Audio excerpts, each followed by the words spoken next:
Hello दोस्तों, तो कैसे हैं आप। इस वीडियो में बात करेंगे STR versus SCO dream 11 stats plus info यानी कि एडिलेड स्ट्राइकर्स और पर्थ स्कॉचर्स के बीच के मैच की, जो बिग बैश का मैच 48 है और बेहद ही इंपॉर्टेंट मैच है। वीडियो शुरू करने से पहले आपसे रिक्वेस्ट करूंगा, अगर आपने हमारा चैनल सब्सक्राइब नहीं किया आप उसे सब्सक्राइब जरूर करें और बेल आइकन भी प्रेस करें, और यहाँ पे आप सबसे ज़रूरी ऑल नोटिफिकेशन भी ऑन कर लीजिए। यदि आप हमारे टेलीग्राम में नहीं जुड़े हैं, टेलीग्राम में आपको फाइनल अपडेट मिलता है जहाँ पे आपको लाइनअप्स के साथ साथ ये भी बताया जाता है कौन टॉस जीता, क्या होने वाला है, और कुछ ज़रूरी गेम चेंजिंग आपको टिप्स मिल जाती है। सो आप हमारे टेलीग्राम चैनल में ज़रूर जुड़ जाएं।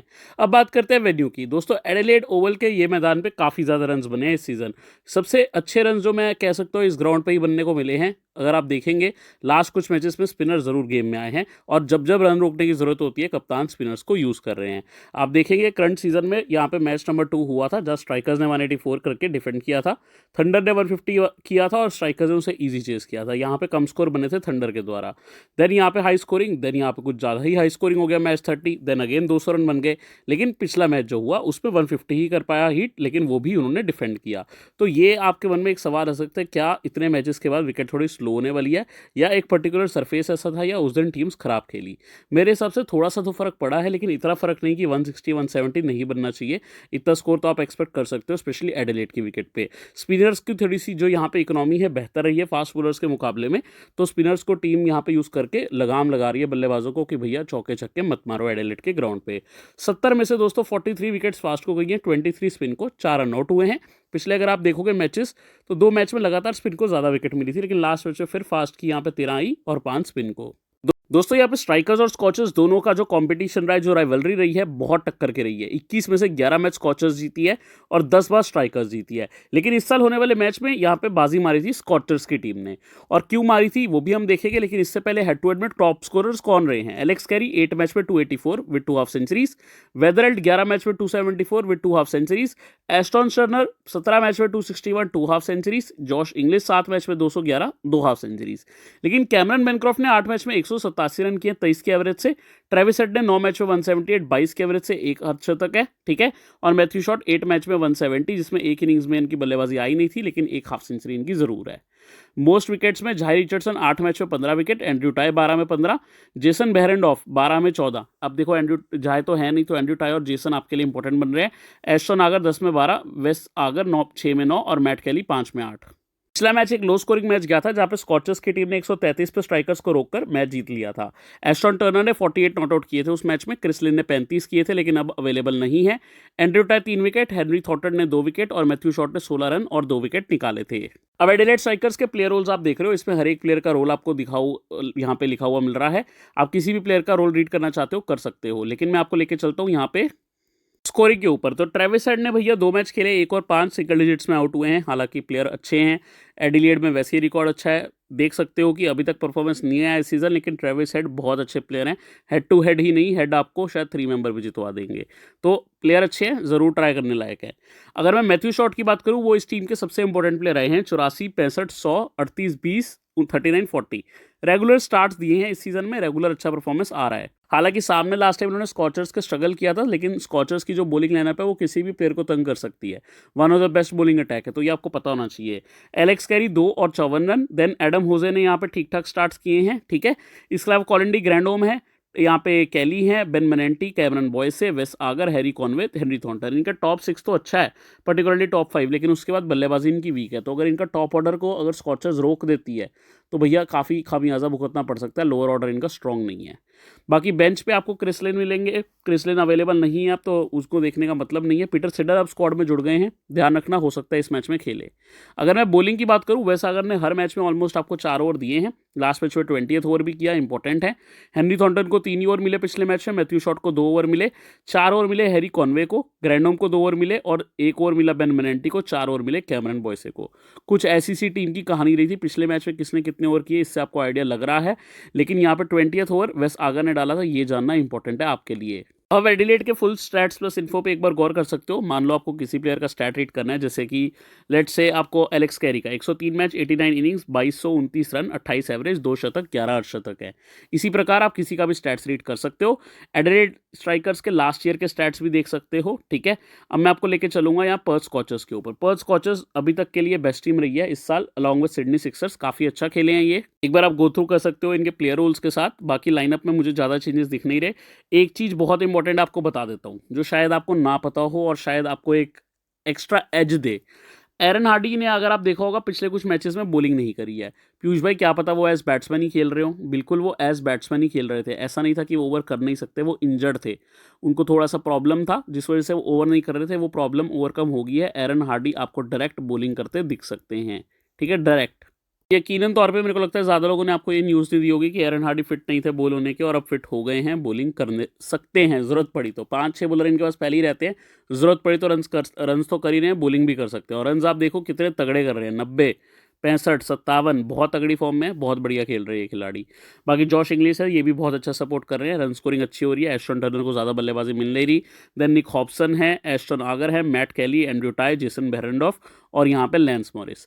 टीम चाहे तो डेविड पाइन को खिला सकती है, कोरी कैनोली को खिला सकती है, कूपर कैनोली माफ़ करना, और यहाँ पर खिला सकती है एक और बॉलर इनके पास है पीटर हर्ट्जोग्लू। ये 11 और ये 3, ये 14 प्लेयर का स्क्वाड है। एडम लाइथ और जाहिर रिचर्डसन अवेलेबल नहीं है। बॉलिंग में भैया इनके लिए एंड्रयू टाई लाजवाब रहे हैं। 47 में 1 मेडन, 365 रन, 22 विकेट है। छठा, 12वां, 16वां, 18वां ओवर, जनवरी 20 भी करते हैं। पिछले मैच में मैट कैली ने डाला था, ठीक है। जेसन बेरेंडॉफ ने 19वां डाल दिया था। नॉर्मली इनसे ज़्यादातर 4 ओवर पहले ही करवा लेते हैं। लैंस मॉरिस है, ये भी 4 ओवर कर रहे हैं रेगुलरली, आपके लिए इंपॉर्टेंट है अगर खेलते हैं तो। विकेट टेकर बॉलर है। बाकी एस्टन टर्नर ने 2 ओवर किए, एस्टन आगर ने 2 ओवर किए, ठीक है। ऐसी कहानी रही थी। इस मैच में ज़रूरत पड़ी तो एरन हार्डी का विकल्प रहेगा। पर्थ स्कॉचर्स के फुल स्टैट्स प्लस इन्फो आप देख रहे हो। हर एक प्लेयर का रिकॉर्ड आपको देखने को मिल रहा है, जिसका आप देखना चाहो देख सकते हो। ये लास्ट ईयर के स्टैट्स हैं उनके, गो थ्रू आप कर सकते हो। मैं मैचअप्स पे आ गया हूँ। मैथ्यू शॉट आप देखोगे मैट कैली के आगे आउट हुए हैं, पीटर हर्ट्जोग्लू के आगे आउट हुआ है, एंड्रयू टाई पे और एस्टन आगर पे। और एस्टन आगर ने पिछले मैच में इनको अपना शिकार बनाया था। ट्रेविस हेड, जेसन बेरेंडॉफ के आगे आउट हुए हैं। इंपॉर्टेंट है क्योंकि ओपनिंग में इन दोनों का मैचअप देखने को मिलेगा। बाकी यहाँ पे मैट कैली के आगे आउट हुए हैं, एंड्रयू टाई के आगे आउट हुए हैं, एस्टन टर्नर के आगे भी आउट हुए हैं 2 बार। इंपॉर्टेंट टर्नर आ सकते हैं इनको तंग करने क्योंकि लेफ्ट हैंड बैट्समैन है, ऑफ ब्रेक की जरूरत पड़ जाती है। और इवन एलेक्स कैरी हैं तो भैया लेफ्ट हैंड बैट्समैन यहाँ पे भी है, लेफ्ट हैंड बैट्समैन यहाँ पे भी है, तो आपको टर्नर ओवर करते दिख सकते हैं। एंड्रयू टाई 2 बार यहाँ पे आउट करने में कामयाब हुए हैं एलेक्स कैरी को। मैट कैली ने 1 बार आउट किया है। अब मैं एडम होजे पे आता हूँ। एंड्रयू टाई के आगे इनकी 1 बार विकेट है पिछले मैच में। एंड्रयू टाई ने ही यहाँ पे आउट किया था कॉलिन डी ग्रैंडोम को। एस्टन आगर ने भी 1 बार इनको आउट कर रखा है। टॉम कैली भी एंड्रयू टाई का शिकार बने हैं 2 बार, लेकिन लास्ट मैच में भी किया, ये इंपॉर्टेंट बात है। हेनरी हंट नहीं खेलने चाहिए, बट फिर भी बेरेंडॉफ ने इनको 1 गेंद डाली, उसी पे आउट किया। एरन हार्डी ने इनको 1 गेंद डाली, उसी पे आउट कर रखा है। स्कॉचर्स के बल्लेबाज स्टीफन एस्केनाजी, नॉर्मल सा मैचअप है। ट्रेविस हेड खेले हुए हैं इंग्लिश T20 में वहाँ से, बट कुछ खास नहीं है। बेनक्रॉफ्ट आउट हुआ है वेस्ट आगर पे। एरन हार्डी लास्ट मैच में मैथ्यू शॉट की पहली ही गेंद पे आउट हो गए थे, इंपॉर्टेंट मैचअप। बाकी यहाँ पे जॉश इंग्लिश वेस्ट आगर पे आउट है। पिछले मैच में बेन मेनेंटी ने इनको शिकार किया था। एस्टन टर्नर वेस्ट आगर पे आउट है, हेनरी थॉर्नटन पे आउट है। बाकी ट्रेविस हेड ने भी इनको आउट कर रखा है, बट अब ट्रेविस हेड बॉलिंग कम कर रहे हैं। निक हॉब्सन, कैमरन बॉयसे पे आउट है, ठीक है। एस्टन आगर वेस्ट आगर पे भी आउट है और लास्ट मैच में कॉलिन डी ग्रैंडोम का शिकार बने थे। तो ये भाई मैचअप्स की कहानी रही है। दोस्तों जब आप टीम क्रिएट करने आएंगे विकेट कीपिंग सेक्शन में 2 काबिल खिलाड़ी आपका इंतजार कर रहे होंगे, जॉश इंग्लिश और एलेक्स कैरी। हैरी निल्सन को मेरी बात सुन के थोड़ा बुरा ना लगाओ, इसलिए बता देता हूँ, ये भी अच्छे खिलाड़ी हैं, ये भी काबिल है, कोई शक की बात नहीं है।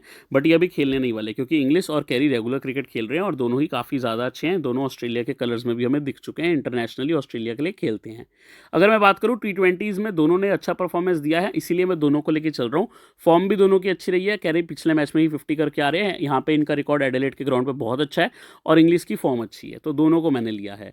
बल्लेबाजी सेक्शन में आप पास बहुत विकल्प है। सबसे पहले आप पास यहाँ पे स्ट्राइकर से एडम होजे हैं, आप पास कैमरन बेनक्रॉफ्ट हैं या स्कॉचर से, जिनको मैंने अपनी टीम में जगह दी है। Cameron Bancroft technically sound player हैं, टेक्निक सॉलिड है और मुझे लगता है ये जरूरत पड़ सकती है कल के मैच में, स्पेशली अगर आप देखोगे लो स्कोरिंग मैचेस हो सकते हैं। अगर तो लो स्कोरिंग मैच हो जाता है, कैमरन बेनक्रॉफ्ट वैसे टेलर मेड सिचुएशन में आराम से खेल के निकाल देते हैं। हालांकि इस ग्राउंड पे 160 में एक्सपेक्ट कर रहा हूँ, बट पर्थ की जैसी टीम है उसमें कैमरन बेनक्रॉफ्ट यहाँ पे काम आ जाते हैं क्योंकि पर्थ की बॉलिंग बेस्ट है। कई बार ये अच्छी खासी टीम को अच्छे खासे ग्राउंड पे 140 पे रोक देते हैं, तो उस केस में बेनक्रॉफ्ट इंपॉर्टेंट हो जाते हैं, स्पेशली चेजिंग में। एस्टन टर्नर है, इस मैच में मैंने इनको बैक किया है। मैं आपको रीज़न बता देता हूँ, काफ़ी लोग मिस करेंगे, एस्केनाजी लेंगे, लेकिन मैंने इनको बैक करा है क्यों, मैं आपको बता देता हूँ। ये ऑफ ब्रेक बॉलिंग भी करते हैं और हमें सामने कौन दिख रहे हैं, 2 लेफ्ट हैंड बैट्समैन बहुत ही अच्छे क्वालिटी बैट्समैन है दोनों, एलेक्स कैरी और साथ में हेड। लेकिन इनको ओवर करने के लिए यूज़ किया जा सकता है टर्नर को। बाकी स्टेफन एस्केनाजी है, 2 अच्छी नॉक्स आई हैं 40 और 60 की इनकी। क्रिसलिन बाहर हैं, कैली को लेने का मतलब ही नहीं है बिल्कुल भी, ठीक है, ना ही निक हॉब्सन को लेने का मतलब है। ये दोनों बहुत नीचे आएंगे, कोई मतलब नहीं है लेने का। कैमरन ग्रीन अभी अवेलेबल नहीं है, वेदरल्ड अवेलेबल नहीं है, रियान गिब्सन अवेलेबल नहीं है, एडम लाइथ अवेलेबल नहीं है, हेनरी थंट स्क्वाड में है बट नहीं खेलेंगे। तो बेसिकली आप पास यहाँ चॉइस 4 ही हैं, इन्हीं 4 में आपको जाना है, इसके बाहर नहीं जाना। आप 3 लेना चाहो 3 ले सकते हो, चारों चाहो चारों ले सकते हो, लेकिन मैं अभी बेनक्रॉफ्ट, टर्नर और यहाँ पर एक चॉइस बाद में करूँगा। अगर तो मेरे पास प्लेयर्स हुए तो मैं एस्किनाजी को उठाऊंगा, अगर मैं पर्थ के प्लेयर पूरे कर पाया, अदरवाइज मैं होजे को लूँगा, क्योंकि हमें 7 प्लेयर ही एक टीम की लिमिट होती है। अगर पर्थ के मेरे साथ आगे हो जाते हैं तो मैं एस्किनाजी को टीम में पिक नहीं कर पाऊंगा। तो देखते हैं। मैथ्यू शॉट मेरे को पता है दोस्तों पूरे होंगे कि नहीं, बट मैं आपको समझाने के लिए ऐसे वीडियो बनाता हूँ कि मेरा दिमाग पूरा आपको मिले, तो वीडियो को फुल ऑन देखा करो। ऑलराउंडर्स में मैंने मैथ्यू शॉट को लिया, सबसे पहले इंपॉर्टेंट है इस टीम के लिए, एडिलेड के लिए बेस्ट प्लेयर रहे हैं इस सीजन, रेगुलरली 30s आ रही हैं। पर्थ के सामने स्ट्रगल भी हो सकता है, अर्ली आउट हो जाए तो मैं सरप्राइज नहीं होऊंगा, पर्थ की बॉलिंग बहुत अच्छी है। लेकिन फिर भी मैथ्यू शॉट जिस हिसाब से खेले हैं उनमें जो एक कैपेबिलिटी है रन स्कोरिंग की, किसी भी बल्लेबाजी को आप कह लो कि जो टीम होती है उनको पावर प्ले में अच्छी बल्लेबाजी चाहिए होती है, तो इनकी जो बल्लेबाजी है वो पावर हिटिंग के ही अराउंड रिवॉल्व करती है, जिस वजह से मैथ्यू शॉट आपके लिए अच्छे प्लेयर हैं और मैं डेफिनेटली टीम में रखूंगा। कप्तानी के एक विकल्प है, लेकिन इस मैच पे आप रिस्क लेके कप्तान ना भी दो तो भी चलेगा, बट हालांकि मैं इनको जरूर टीम में पिक करूँ। एरन हार्डी को मैंने टीम में पिक किया, बढ़िया बल्लेबाज भी हैं और आपको इस मैच में शायद 1-2 और जरूरत पड़ी तो करते दिख सकते हैं, लेकिन इनकी बल्लेबाजी तो भैया लाजवाब चल रही है। पिछले 4 मैच में इनकी 3 बहुत अच्छी नॉक्स आई हैं, एक आधा फेलियर तो चलता है बट बहुत अच्छा खेल रहे हैं।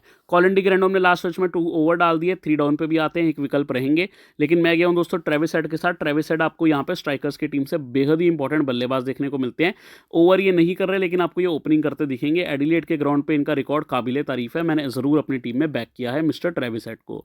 एस्टन नागर को मैं अब ले नहीं पाऊंगा, रीजन ये है कि मैंने 2 विकेट कीपर से प्लेयर उठाए हुए हैं, अदरवाइज एस्टन नागर आपको ओवर भी देते हैं, बढ़िया बल्लेबाजी भी देते हैं, तो एस्टन नागर खराब प्लेयर नहीं है, इस सीजन उनका नहीं रहा, प्लेयर ठीक है। Ben Manenti again good bowler, matches में भी आपने इनका नाम देखा था, लेकिन मैं आपको बता दूं यहाँ पर मैं नहीं ले पाऊंगा टीम में।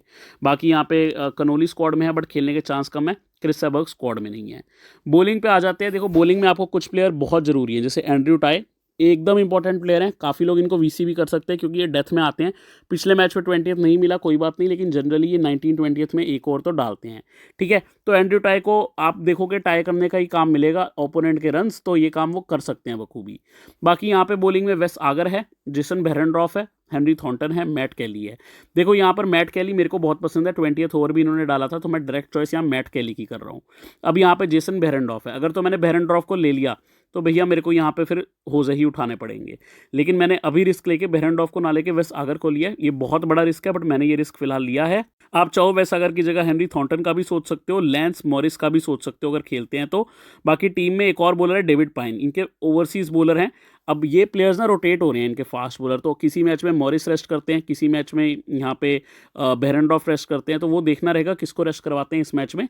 बट मैंने फिलहाल मैट कैली को और एंड्रयू टाई को लिया है। मैंने आपसे एक बात करी थी कि जो एडिलेड का टॉप 5 है वो स्ट्रांग है ग्रैंड होम तक, इनफैक्ट टॉप 4 उनका मेन है, उसके बाद इनका वीक यहाँ पे प्लेयर्स हैं। तो मेरे को लगता है जो डेथ में बॉलिंग करेगा उनको विकेट के चांसेस है, इसीलिए मैंने मैट कैली और टाई को लिया है। पिछले मैच में जरूर यहाँ बेरेंड्रॉफ ने भी 19th ओवर डाला, बट कई बार क्या होता है इनके 4 ओवर 15 ओवर तक खत्म हो जाते हैं, तो वो जो फायदा है जो एडिलेड के हमने नीचे के साथ 6-7 बल्लेबाज देखे जहां वीक है उनकी बल्लेबाजी, उनको टारगेट करने के लिए कैली और टाई को ही मैंने टीम में अपनी रखा है। साथ में मैंने वेस आगर को रखा है और यहाँ पे मैंने रखा है स्टीफन एस्किनाजी को। आप चाहो डायरेक्ट एडम होसे को भी उठा सकते हो, मुझे कोई दिक्कत नहीं है उसमें, आप ले सकते हो। अब सीवीसी के जो विकल्प है आपके पास, इसमें बहुत ही अच्छे विकल्प है, मैथ्यू शॉट, एरन हार्डी, ठीक है, ये दोनों तो आपके लिए स्मॉल लीग में बहुत अच्छी चॉइसेस हैं। लेकिन एक जो विकल्प बॉलिंग सेक्शन में आपको दिख रही है वो है एंड्रयू टाई, रेगुलर विकेट कर रहे हैं और डेथ में आके बॉलिंग कर रहे हैं, ठीक है। अगर आप चाहो एक विकेट कीपर को छोड़ के अपना एक ऐसा प्लेयर जैसे बेरेंड्रॉफ को बढ़ाना है तो इंग्लिश को छोड़ सकते हो, बट देखो ये दोनों विकेट कीपर ना परफॉर्मेंस करते दिख रहे हैं, अच्छी इन्होंने करी है परफॉर्मेंस, इसीलिए दोनों को टीम में रखा है। अब यहाँ पे कप्तान और वाइस कप्तान आप किसको करना चाहोगे, मैंने अगेन आपको ऑप्शंस दे रखी हैं, मैथ्यू शॉट, हार्डी, टाई, मैंने अपना कैप्टनसी यहाँ शॉट को दी है। वाइस कैप्टनसी में थोड़ा सोच रहा हूँ, लेकिन मैं अभी फिलहाल एंड्रयू टाई के साथ हूँ, ठीक है, ये मैंने अभी वाइस कैप्टनसी पिक करी है। आप चाहो तो चेंज कर सकते हो, जो आपको लगता है चेंज करने लायक है आप अपने आप चेंज कर लो, कोई दिक्कत नहीं है। अगर आपको लगता है मैंने कहीं गलती करी है भैया, आप उसको खुद सुधार करके बेस्ट से बेस्ट टीम क्रिएट कर सकते हो। उम्मीद करता हूँ वीडियो आपको अच्छी लगी, एक लाइक सब्सक्राइब शेयर जरूर करें। आज बोलने में कुछ तकलीफ थी मेरे को, लेकिन मैंने काफ़ी अच्छे से उम्मीद करता हूँ वीडियो बनाई और आप देख पाए हैं तो बहुत ही अच्छा मुझे लगा। अब आप यहाँ पे टेलीग्राम पे नहीं जुड़े तो लिंक वीडियो के डिस्क्रिप्शन में ज़रूर वहाँ पे भी आ जाएँ।